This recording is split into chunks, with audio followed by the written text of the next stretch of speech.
The Science of Getting Rich is written by Wallace Wattles over 100 years ago.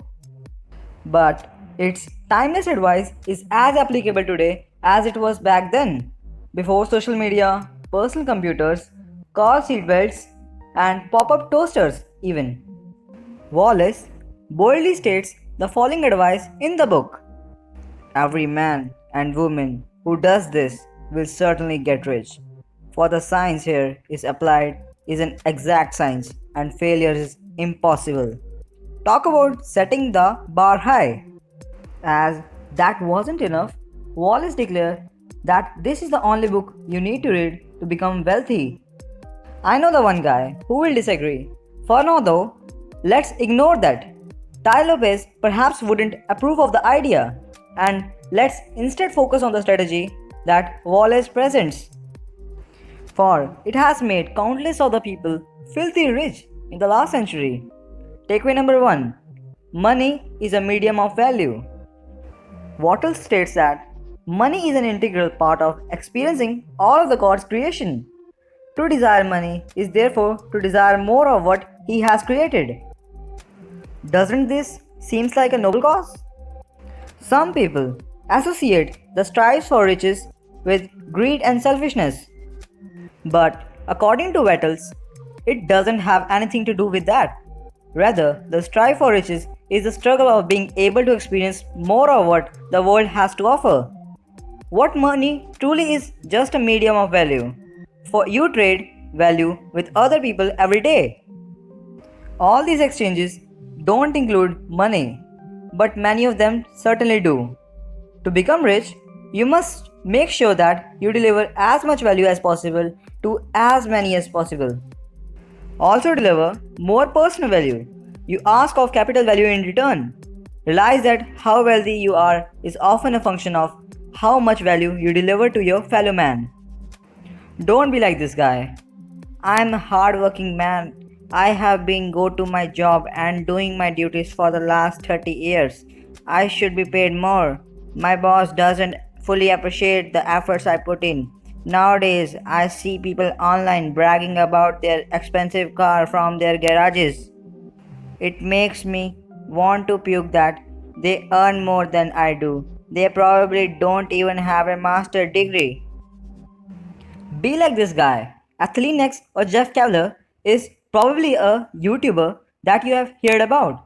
He produces free videos about training with a primary focus on exercising in the gym. I'm a huge fan of this guy as he presents a holistic approach to training and health.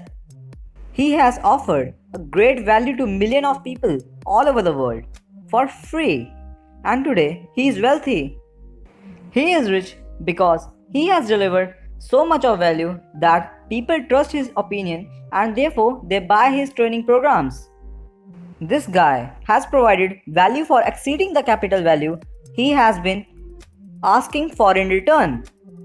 Takeaway number 2: know what you want. You must have a clear mental image of what you want. You cannot transmit an idea into the physical world unless you have one yourself. If you were to text a friend, you wouldn't send him a bunch of random words and hope that he gets the message. You would type a coherent sentence, one that means something.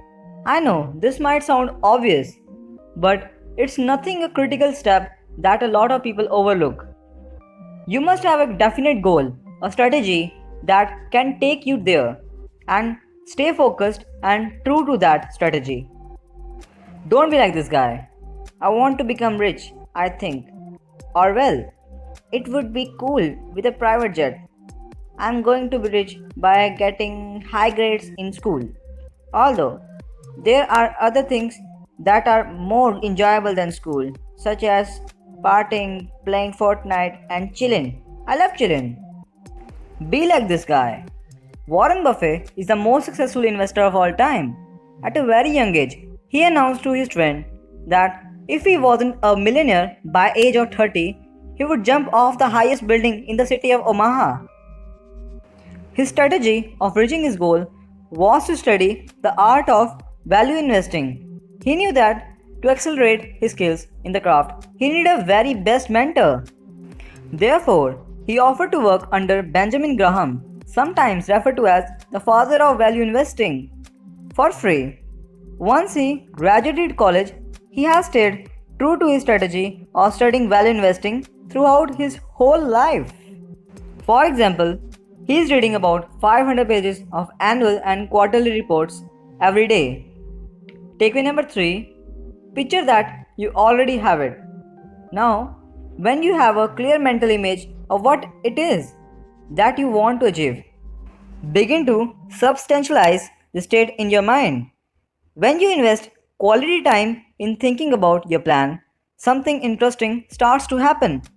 Your subconscious kicks in, and you start to notice things in your everyday life that you didn't do before. It's almost as if you are receiving awesome ideas from outside of yourself. Wattles refers to as infinite intelligence. Be careful about what kind of media information that you consume daily. You must stay away from opposites.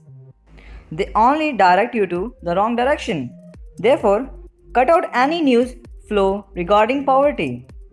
To become healthy, you shouldn't study disease.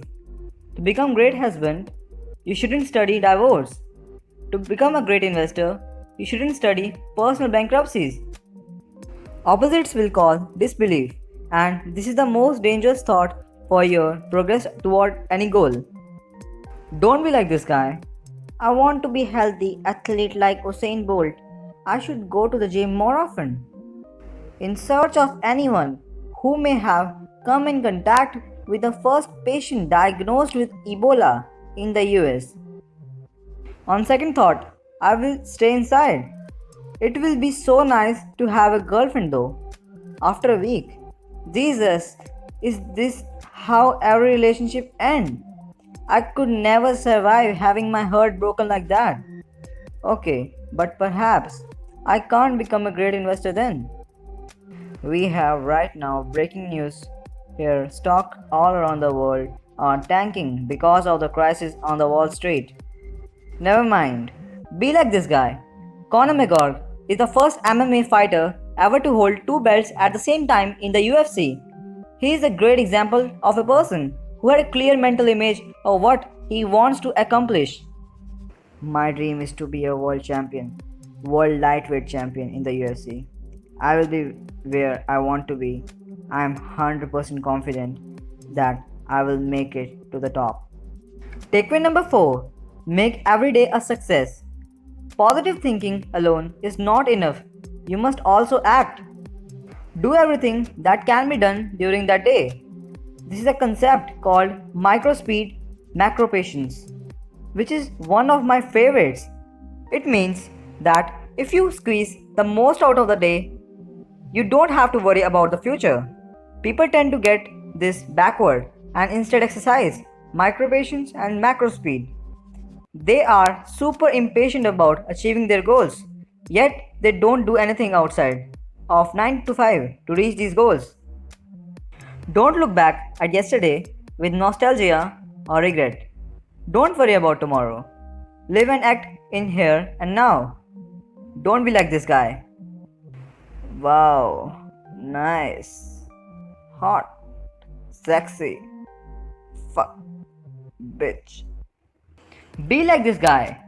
Jimi Hendrix was arguably one of the greatest guitarists of all time.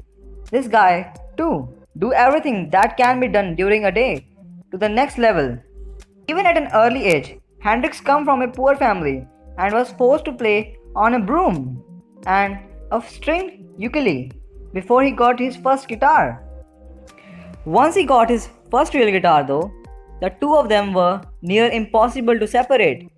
He brought it to school so he could play during recess, and he slept with it so he would play it the first thing in the morning. It's not enough to just act, though, either. You must also act in a smart way. Wallace talks about working perfectly. If you act every day and you work perfectly, there is no way that you can fail. A tip here is to stay focused. If you want to be a great investor, it might make sense to learn about the basics in every field at first to understand which one of that you find the most interesting or profitable. After that, you must start to focus on a single area and become a master of it. Takeaway number 5. Focus on creation rather than competition. Everything is not a zero sum game. Stock market for sure isn't. And entrepreneurship doesn't have to be that either. The key to stop complete the stock market for sure isn't. And entrepreneurship doesn't have to be that either. The key to stop competing with everyone else is innovation. Do something new or different from what been done before. Find a new strategy for investing or start a business which delivers a new service, a new market segment. There is a great book on the second opinion called Blue Ocean Strategy, which I will link to in the description. Another advice that has a close resemblance to this one is that you should focus on something that you are great at doing. The reason why I stated that this is related to creation and competition is because it's very difficult. It's not impossible to be a creator in the field. You are inexperienced without experience. You will end up doing what everyone else is doing, and is that you will start to compete with them. Don't be like this guy. I have a great business idea. I'm going to open a hamburger franchise selling takeaway food. I'm going to price in the mid segment so that everyone can afford to buy food from us. Most of all, customers should be served fast. We will have menu options for those who wish to add soda or perhaps some french fries to their meals. In the future, we might even add breakfast options. Be like this guy. Alfred Nobel, inventor of dynamite. Sweden, 1866. Gideon Sundback, creator of modern zipper or separable. Fastener, as it was called back in the days. Sweden, 1917. Eric Wallenberg, originated of the Tetra Pak, Sweden, 1952. They truly had a huge impact on the life of the people worldwide, as you can see. Honorable mention goes to a few other innovations, maybe not quite as important. Johann Gutenberg, inventor of the printing press, Germany, 1839.